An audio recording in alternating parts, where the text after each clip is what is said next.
네, 청해진 해운 유병언 회장 일가 비리를 수사하고 있는 검찰이 오늘 장남 대균 씨를 피의자 신분으로 불렀지만 나오지 않았습니다.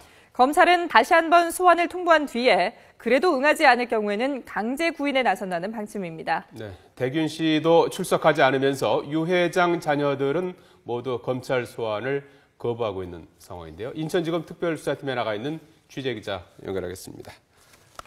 자, 권준기 기자. 네, 인천지검입니다. 예. 자, 유병언 회장의 장남 대균 씨가 오늘 검찰 소환에 불응했죠? 그렇습니다. 검찰은 유병언 회장의 장남 대균 씨를 오전 10시까지 이곳 인천지검에 나오라고 통보했지만 출석하지 않았습니다. 미국에 있는 동생 혁기 씨와 마찬가지로 검찰 소환에 불응한 겁니다.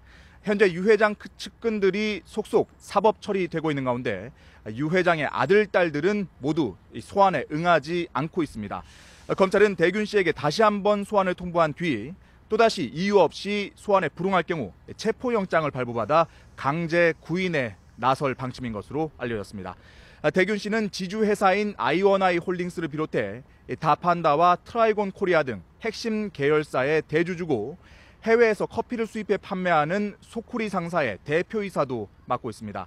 검찰은 대균 씨가 계열사에서 1,000만 원의 월급을 꼬박꼬박 받아온 만큼 경영에 깊숙이 관여한 것으로 보고 각종 횡령과 배임을 지시했는지 조사할 방침입니다.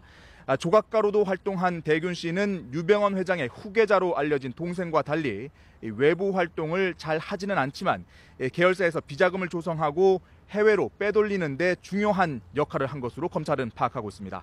앞서 검찰은 차남 혁기 씨에게 3차례 소환 통보를 했지만 미국에서 돌아오지 않자 장남 대균 씨를 먼저 불러서 조사하기로 방침을 정했습니다. 네, 유 회장 가족 가운데는 친형이 어제 가장 먼저 소환이 됐죠? 그렇습니다. 유병언 회장의 친형인 유병일 씨는 어제 오후 3시부터 자정까지 9시간가량 조사를 받았습니다. 유병일 씨는 청해진 해운에서 매달 300만 원가량의 고문료를 꼬박꼬박 받아왔고 특히 세월호 불법 증축 과정에 조언을 했다는 측근의 진술도 나온 것으로 알려졌습니다. 검찰은 유 씨에 대해 사전 구속영장 청구를 검토하고 있습니다. 어제 유병일 씨와 함께 자동차 부품회사인 온지구 대표 최규정 전 전북 부지사도 소환이 됐습니다. 최 전 지사가 주목받는 이유는 유 씨 일가의 정관계 로비의 창구 역할을 했을 가능성 때문인데 검찰은 최 전 지사가 회사에서 뭉칫돈을 빼내 쓴 흔적을 발견하고 어디에 썼는지 추궁한 것으로 알려졌습니다. 검찰은 이와 함께 지난 주말에 불러 조사했던 탤런트 전향자 씨도 다시 소환할 계획입니다. 지난번에는 참고인 신분이었지만 다음 조사 때는 피의자 신분으로 부르는 방안을 검토하고 있습니다. 전 씨는 오랜 구원파 신도로 구원파의 본원으로 불리는 금수원 대표고 또 핵심 계열사인 국제영상의 대표이자 유병언 회장의 측근으로 알려져 있습니다. 자, 권준기 기자. 이번 수사의 정점에는 유병언 회장이 이제 있을 텐데요. 유 회장 같은 경우 이번 주에 이제 빠르면 소환될 것이다 이런 전망이 있었는데 언제쯤 이뤄질 것 같습니까? 네, 오늘 장남 대균 씨가 검찰 소환에 응하지 않으면서 유병언 회장에 대한 소환 시점도 다시 다소 늦어지지 않을까 하는 관측도 나오고 있습니다.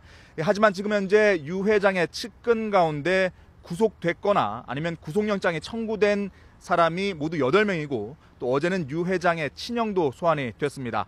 그만큼 수사 속도가 빠르기 때문에 유병언 회장 소환 시점도 그리 머지는 않은 것으로 분석됩니다. 만약 내일이나 모레쯤 장남 대균 씨를 소환하면 이러면 이번 주 안에 유병언 회장을 직접 소환할 가능성이 있는 것으로 보입니다. 검찰은 일단 경영비리로 유 회장의 신병을 확보한 뒤에 세월호 참사와 직접 관련성에 대한 수사로 확대해 나간다는 방침을 세워놓고 있습니다. 지금까지 인천지검에서 YTN 권중입니다.